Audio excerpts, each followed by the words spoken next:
à tous. Nous allons poursuivre avec le développement de notre logiciel Brain2School version Android. Et aujourd'hui, nous allons passer au dossier des élèves. Vous savez, comme dans la version PC, le dossier des élèves était cette fenêtre où on pouvait rechercher le nom d'un élève. Et lorsqu'on sélectionne cet élève, on a les rapports, les différents rapports de cet élève. Ses informations personnelles, le nom de ses parents et tout. On peut connaître combien d'années cet élève a déjà fait dans l'établissement. Donc on a les informations sur son cursus scolaire ou académique. On a également des informations sur les paiements de sa scolarité et les résultats scolaires et disciplinaires de cet élève-là. Donc, c'est la même fenêtre que nous voulons faire en version PC. Et dans la version, je vais dire en version Android.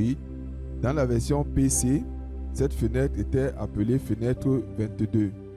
Donc, nous avons créé une fenêtre telle que vous voyez à l'écran, que nous avons appelée fenêtre 22, dans laquelle nous avons placé une zone répétée, ici, avec ces différents champs et libellés, le nom, le matricule, le sexe, la date de naissance, la photo de l'élève. Et ici, nous avons placé une zone multiligne, mais qui n'aura qu'une seule ligne, avec un champ de recherche, un champ de saisie qui va nous permettre de rechercher le nom de l'élève, avec un bouton rechercher pour lancer la recherche en temps opportun. Et ça, ici, c'est le plan 1. Et dans le plan 2, nous avons toujours, comme à l'accoutumée, placé ce champ fenêtre interne dans laquelle nous allons donc appeler toutes les fenêtres internes qui vont être gérées dans notre fenêtre. Qu'est-ce que nous allons faire?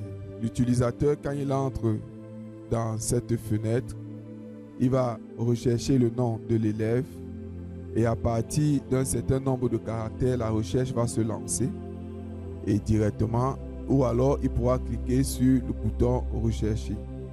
Lorsqu'il va cliquer, tous les élèves qui auront les caractéristiques définies dans la recherche seront affichés. Nous avons programmé une recherche multicritère. On va rechercher sur le nom, on va rechercher sur le prénom, sur le matricule, sur les numéros de téléphone des parents pour pouvoir retrouver l'élève en question. Et lorsque l'utilisateur va sélectionner l'élève, il y a un menu qui va s'afficher pour dire qu'est-ce qu'il veut voir. Est-ce qu'il veut voir le cursus académique? Est-ce qu'il veut voir le suivi de la scolarité ou alors les informations personnelles de cet élève? Donc un menu va s'afficher pour que l'utilisateur détermine ce qu'il veut voir de cet élève. C'est donc ainsi que nous avons travaillé cette fenêtre. Ceci étant, nous allons présenter les différents codes de la fenêtre 22. Déjà, à l'ouverture de la fenêtre, nous allons faire les déclarations que vous voyez. Indique classe, indigène ligne. Ceci, on peut enlever ça pour le moment, c'est pas important. Donc nous avons le matricule et ici nous avons caché les deux boutons ajouter et valider. On a donné un titre à notre fenêtre et on se positionne au premier plan. Dès que nous sommes là, il y a le champ recherche, on va présenter son code. Donc voilà le code de la fenêtre du champ de saisie recherche. Lorsque la taille est de 1, 2, 3, on ne lance pas la recherche, mais lorsque la taille est de 4, 5, 7, alors la recherche va se lancer. Dans tous les autres cas, on ne va pas lancer la recherche et on va utiliser plutôt le bouton rechercher. Maintenant, le bouton rechercher, voici son code. Il va déclencher cette procédure. Donc, voici le code. Si nous avons défini cette procédure globale PGTab recherche élève qui est différent de ce que nous avons fait à la vidéo 13. Ici, dans PGTab recherche élève, nous avons lancé la requête recherche élève. Cette requête-ci est différente de celle que nous avons utilisée dans la fenêtre 13. dans la vidéo 13, parce que celle de la vidéo 13 s'appelait aussi recherche élève. Mais j'ai dû changer le nom de cette requête-là en recherche inscrit. Donc, vous allez également le faire en recherche inscrit et celle-ci garde le nom de recherche élève parce que vous savez, nous avons deux tables qui gèrent les élèves. Il y a le fichier élève et il y a le fichier inscription. Or, dans le fichier inscription, nous stockons toutes les inscriptions des élèves qui sont dans le fichier élève. Or, ici, cette recherche se fait uniquement dans le fichier élève alors que la recherche des inscrits se fait dans le fichier élève et dans le fichier inscription. Donc ici, on va rechercher, voici la requête. Recherche élève, voilà son code SQL.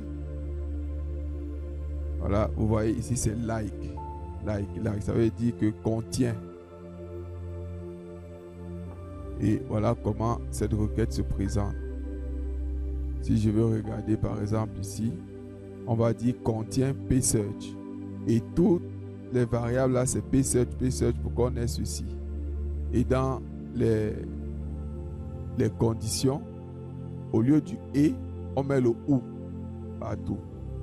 Donc la recherche s'effectue soit ici, soit ici, soit ici, soit là. Soit sur le matricule, soit sur le nom, soit sur le prénom, soit sur les numéros de téléphone du père et de la mère. Donc voilà, une recherche multi-critères. C'est ça que nous avons mis en place ici.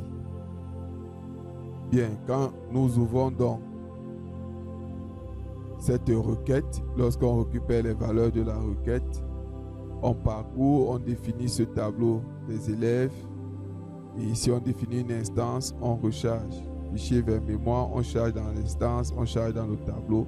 Vous savez, cette partie-ci, c'est ça qui contrôle le nombre d'enregistrements lorsqu'on est dans une version d'évaluation. Et on renvoie le tableau à la fenêtre qu'il a appelée, c'est-à-dire ici. On vérifie s'il n'y a aucune occurrence, c'est-à-dire qu'on n'a trouvé aucun élève. Donc, il est préférable d'écrire aucun élève ne correspond. Ou alors, aucun élève n'a été trouvé. Voilà, c'est plus pratique. Et on met ça dans un toast. Et après, on va trier le tableau. Ça, c'est encore un tri sur un tri. Donc, ceci n'est plus important puisque ici, nous avons déjà trié à ce niveau-ci.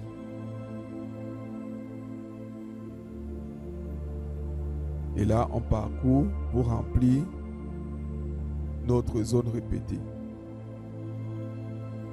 Quand la zone répétée est chargée, si on trouve le nom de l'élève, on va cliquer. Donc ici, on va récupérer la valeur, ici, le matricule, et on envoie ce matricule dans la fenêtre menu. Donc, voici comment elle se présente. Elle va afficher soit les informations personnelles et tout. Donc, cette fenêtre va donc prendre la variable S matricule à l'initialisation, telle que vous voyez. Elle prend cette valeur et lorsque l'utilisateur va cliquer sur une des valeurs là, il va lancer donc l'affichage de l'information au niveau du champ fenêtre interne ici. Cette autre partie, nous allons la placer dans une vidéo privée. Merci d'avoir suivi cette vidéo. Ne manquez pas de commenter, de liker et de partager autour de vous pour que notre audience puisse grandir.